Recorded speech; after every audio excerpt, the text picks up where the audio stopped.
and good afternoon. Thank you for tuning into This Is Now. I'm Dylan Ancheta. We begin today's show with the latest on the deadly school shooting that happened in Georgia last week that left 4 people dead. We're learning new details about a crucial call that was made to the high school shortly before the tragedy unfolded. NBC's Priscilla Thompson has more.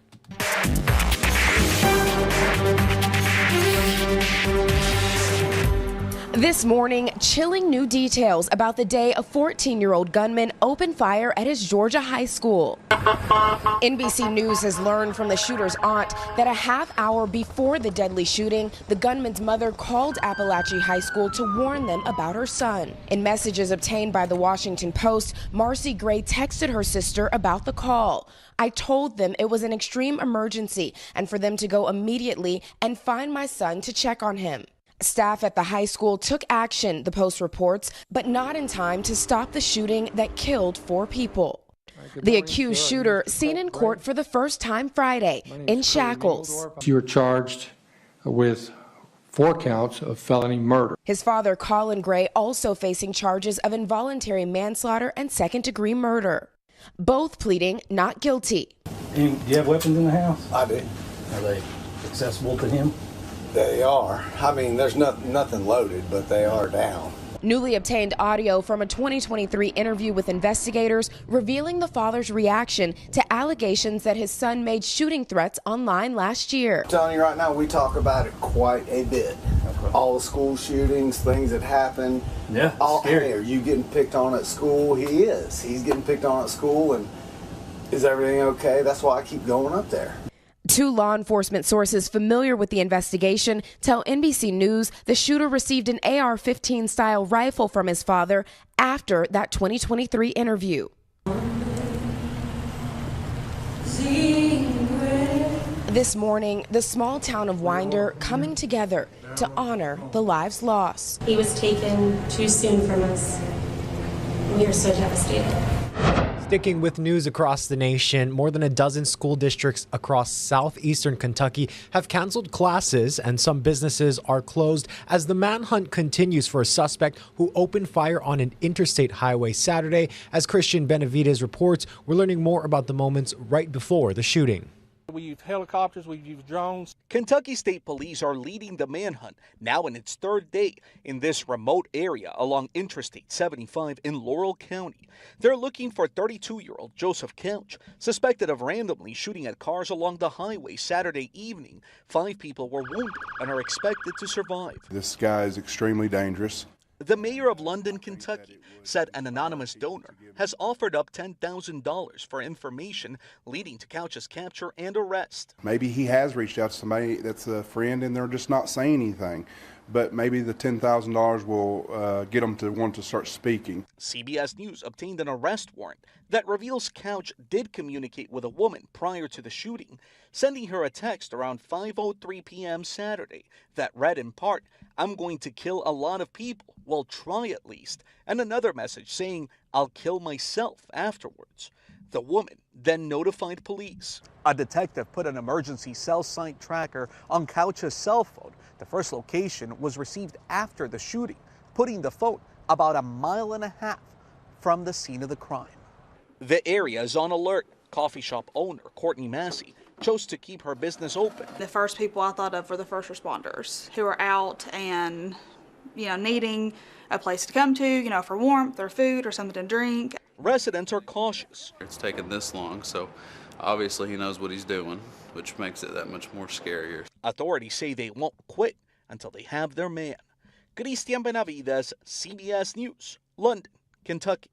And a tragic end to the search for a missing Oregon nurse with Hawaii ties. She was found dead over the weekend, and a neighbor is now in custody. Our Casey Lund reports. Melissa Jubain was first reported missing on Wednesday when she didn't show up for her nursing job in Portland. Her disappearance came just 11 days after she married her long-term partner, Brian Yantero, in Haleiwa.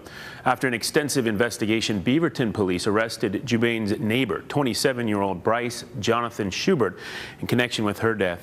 Shubert worked as a nurse at Providence Portland Medical Center from September 2022 to October 2023. Shubert was not, though, employed at Providence St. Vincent, where Melissa worked. Providence said in a statement on Saturday. Friends who knew Jubain say she was selfless, and they're saddened to hear the news. Melissa she was a really, sorry.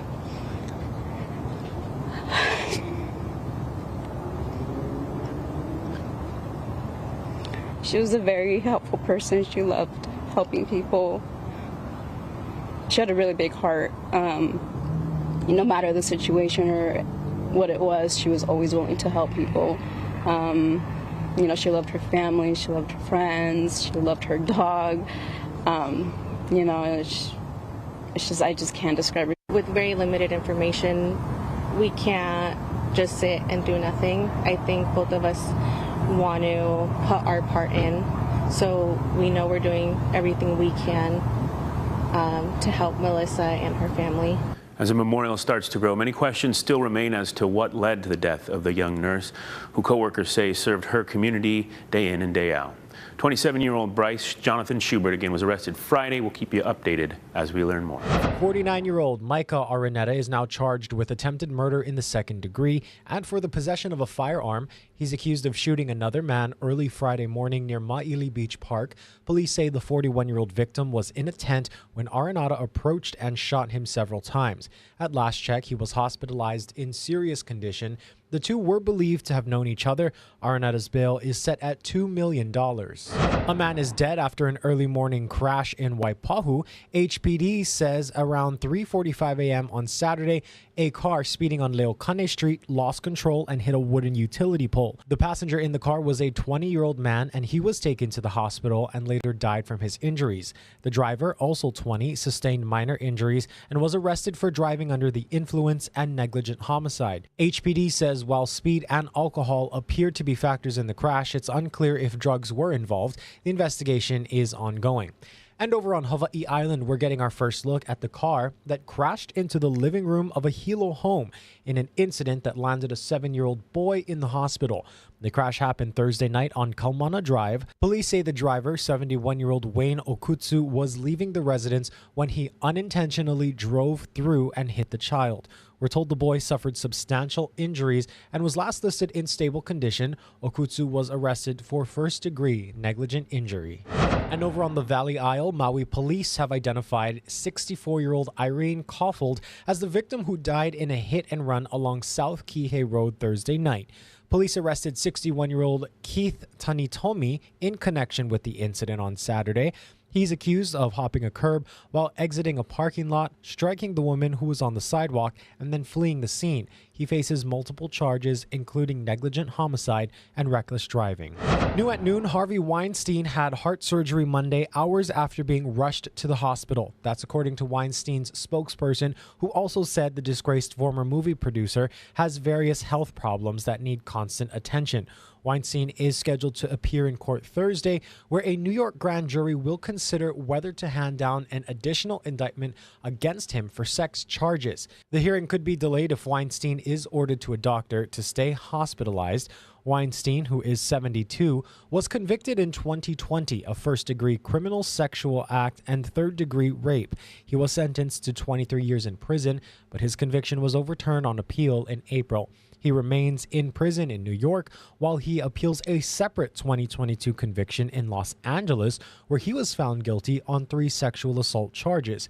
In that case, he was sentenced to 16 years in prison. Well, the countdown is on for what could possibly be the one and only time that Vice President Kamala Harris goes against Republican nominee and former President Donald Trump in their debate that's set for tomorrow. Both candidates have been preparing for this in their own ways, while voters say they're more excited than ever and also interested to watch the two go head-to-head. NBC's Alice Barr is in Washington with the details. In the final hours before tomorrow night's critical debate, Vice President Harris prepping in Pennsylvania. Are you ready, Madam Vice President? Ready.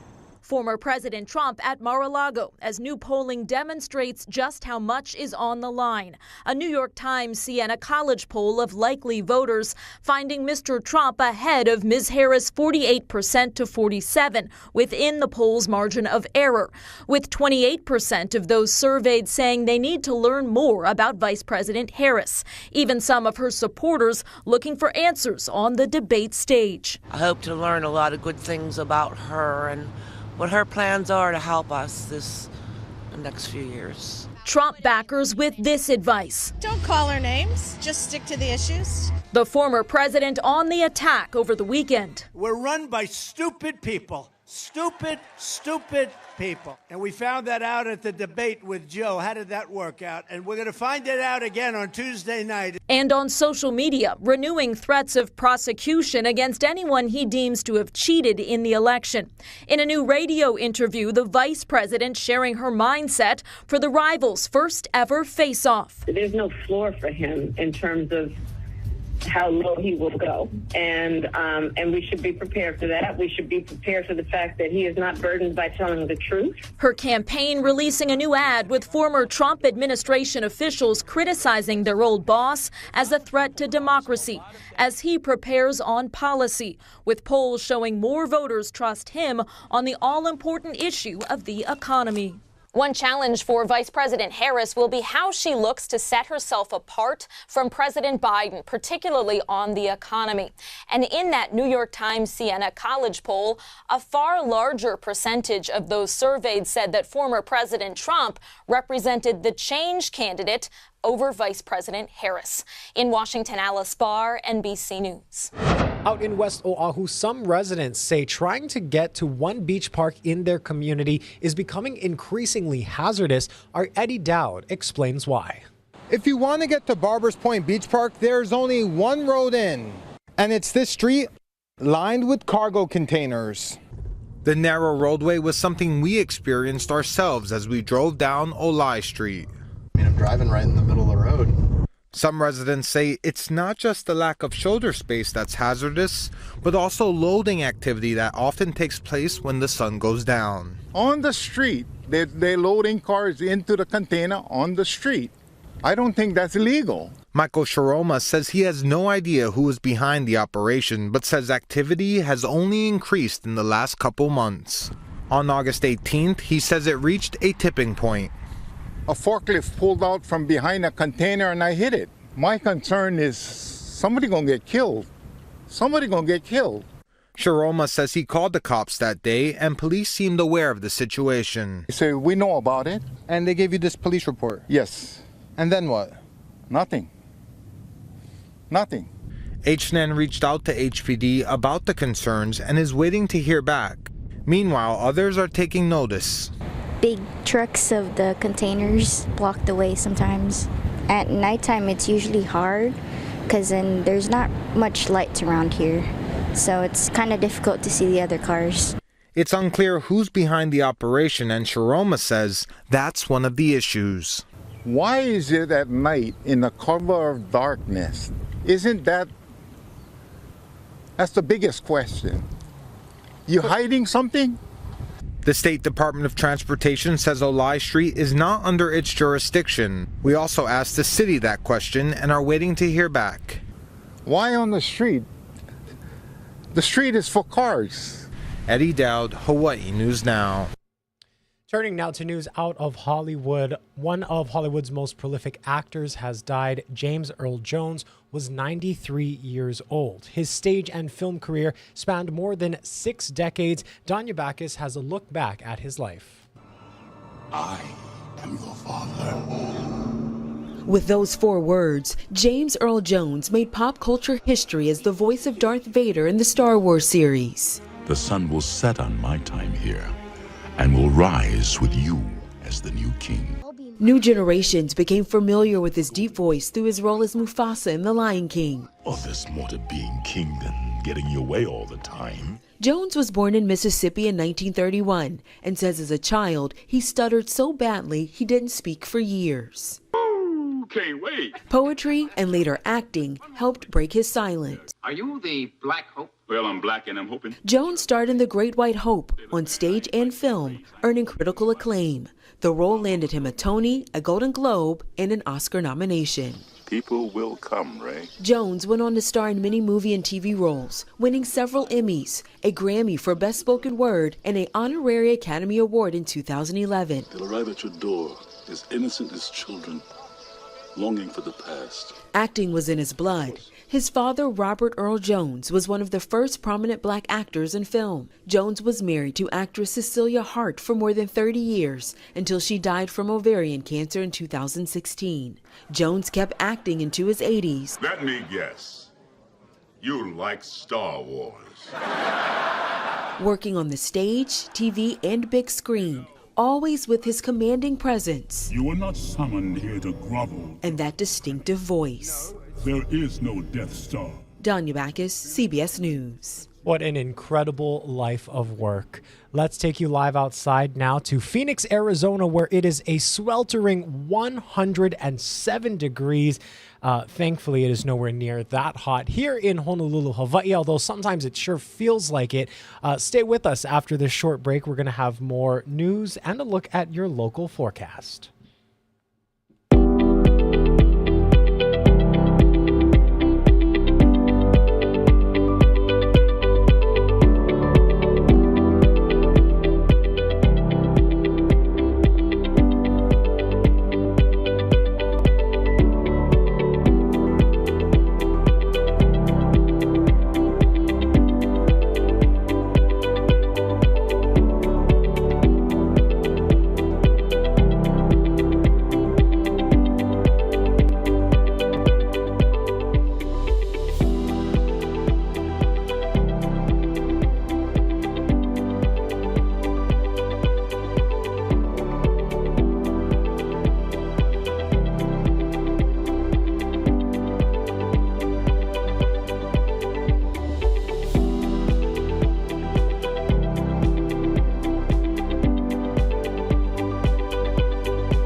On this Monday, let's go ahead and take a look at the surf first. 1 to 3 over in the North Shore, flat to 2 on the west side. 1 to 3 will get some little bit small kind surf on the town spots, and then flat to 2 over sloppy choppy on the east facing shoreline. Note here, northeasterly new swell. That's going to be 5 to 7 feet by tomorrow. That's your forecast here for your Monday. Let's talk about the forecast overall for the state of Hawaii. Light trades, partly cloudy skies, and softening winds.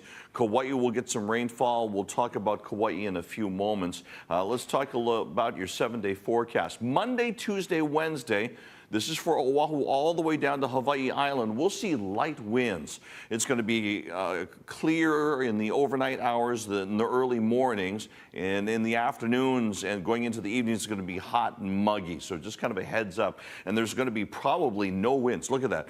Light and variable, calm at best. Once we get to Thursday, then those trade winds pick up. Now, talking about Kauai specifically, you've got a cold front that's approaching the island, but it will stall just before it gets to Kauai. So that means light to moderate rainfall. That's going to be today through Wednesday, and the winds are going to be calm. So you're going to see rain pretty much across most of the island for most of the day as we get into today, tomorrow, and Wednesday. That's your forecast for you on this Monday on Hawaii News Now. Thank you so much for that forecast. Time for some astronomical news. Another partial solar eclipse is set to move across Hawaii in just under a month. Our meteorologist Drew Davis breaks down the details and what we can expect to see on October 2nd. Hey, remember back in April of this year, the total solar eclipse that moved across the continental United States and how we only saw a sliver of coverage here in Hawaii? Well, you've got another chance to see a partial eclipse here on the island chain in just under 1 month. This time, 45 to 50% of the sun will be covered. An annular eclipse is set to move across the southernmost tip of South America, and the eclipse path will begin over the Pacific. Here in Hawaii, we won't see complete coverage, but we'll actually see more of the sun blocked out than what occurred back here on April 8th of 2024. Here's a glimpse at what the eclipse will look like in Honolulu. The eclipse will actually begin at 5:45 a.m., which is before sunrise. That means you won't be able to see it until the sun rises at 6:23 a.m. Maximum coverage of the sun will occur at 6:45 a.m. and it will look like this. If you'd like to be able to view it, make sure to have free visibility to the east. If we want to get technical, the sun will be rising at 96 degrees east that morning, which is east-east-southeast. At partial eclipse maximum in Honolulu, the sun will be 46.9% obscured. The further you go southeast, the more the sun will be blocked out. In Hilo, you'll be able to see about 50.94% of the sun blocked. We're still about a month out, so there's still time to obtain your eclipse glasses. Make sure the glasses are ISO 12312-2 certified to keep your eyeballs safe. And stick with us on the H&M First Alert weather app to get the forecast information ahead of this celestial event. In today's news from the feeds, Britain's Princess Kate says she has completed her chemotherapy and will be back on royal duty in the coming months. She opens up about her battle with cancer in a new video. CBS's Tina Kraus reports. Kensington Palace released a rare and intimate look at Princess Kate's family life during her battle with cancer. As the summer comes to an end, I cannot tell you what a relief it is to have finally completed my chemotherapy treatment. The 42-year-old announced in March she was being treated for an undisclosed type of cancer found during a major abdominal surgery in January. Life as you know it can change in an instant, and we've had to find a way to navigate the stormy waters and road unknown. The mother of 3 says her diagnosis gave her a new perspective on everything. Is this filming? The new video shows 11-year-old George, 9-year-old Charlotte, and 6-year-old Louis enjoying life with their parents near their family home in eastern England. One scene shows Kate's parents playing cards with their grandchildren. This time has above all reminded William and me to reflect and be grateful for the simple yet important things in life, which so many of us often take for granted, of simply loving and being loved. 8 weeks ago, Kate thrilled crowds when she visited Wimbledon and got a standing ovation at Center Court. The princess plans to carry out a few royal duties later this year, but says her focus now is doing what she can to stay cancer-free. Tina Kraus, CBS News, London.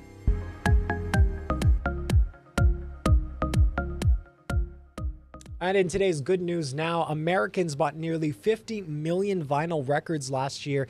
It's a revival of sorts and maybe a perfect time to part with a treasured collection. Carter Evans has more. Americans are in love with LPs again. This one would be the best one. That one. Music to the ears of Sandy Chase, who's been preparing for the vinyl revival for decades.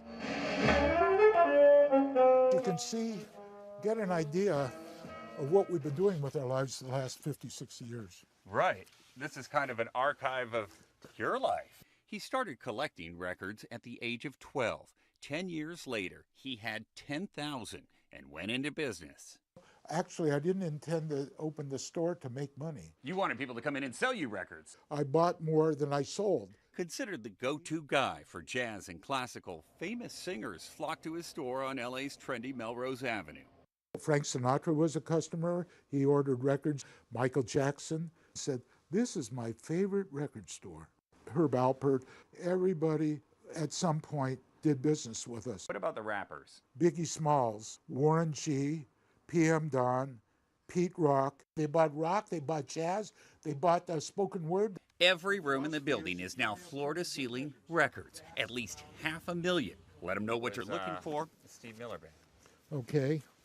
Yeah. Steve Miller. Yeah. Henry? And chances are archivist Henry Gastelum can find it. Okay, Steve Miller.